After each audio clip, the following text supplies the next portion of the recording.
Assalamu алейкум құрметті достар. Егер бәйгеге қосып жүрген немесе көкпар аттарыңыз аз жүрсе, шын соғып тыныс алуы қиындаса, жөтеліп, арықтап болдырса, онда мына дәріні істетіп, аттарыңыздың тез қалпына келуіне көмектесе аласыз. Видеоны бастамас бұрын арнамызға жазылып, лайк басып, қазақ тілді YouTube арнаның дамуына өз үлестеріңізді қоса кетіңіздер. Бұл жолы сіздерге бір жолда екі түрлі дәрі таныстырмақшымын. Бұл дәрінің аты болса шайчин, яғни жануарларда болатын түрлі тыныс жол індеттерін емдеуге қолданылады. Қызуды қайтарып, жөтелді тию, тыныс жолының қабынуы, көкірек пердесінің қабынуын қайтару, өкпе қызметін жақсарту, жұқпалы көкірек перделі өкпе қабыну, шұғыл және созылмалы типтегі тыныс жол ауруларына таптырмас ем. Істету жолдары: бұл дәріні жануарлардың 1 кг дене салмағына 0,1 милли, яғни 100 кг дене салмаққа 1 ампула 10 милли бұлшықетке салынады.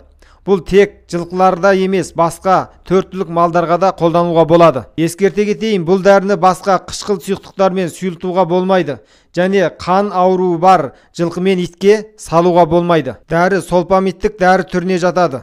Ал енді екінші таныстырмақшы болып отырған дәріміз болса ламису, яғни қытайский стрептомисин. Бұл дәрі болса антибиотик дәрілер түріне жатады. Бактериялардан болатын түрлі тыныс жол аурулары, өкпе қабынуларға таптырмас ем. Сонымен бірге өкпе туберкулозы сияқты жұқпалы ауруларға таптырмас ем. Бұзауларда үнемі кездесетін сүтөкпе, жөтелге жақсы көмектеседі.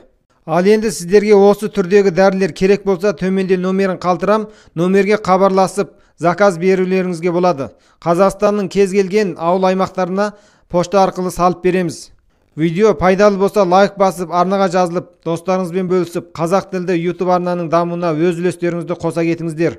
Келесі видеода кездескенше сау саламат болыңыздар.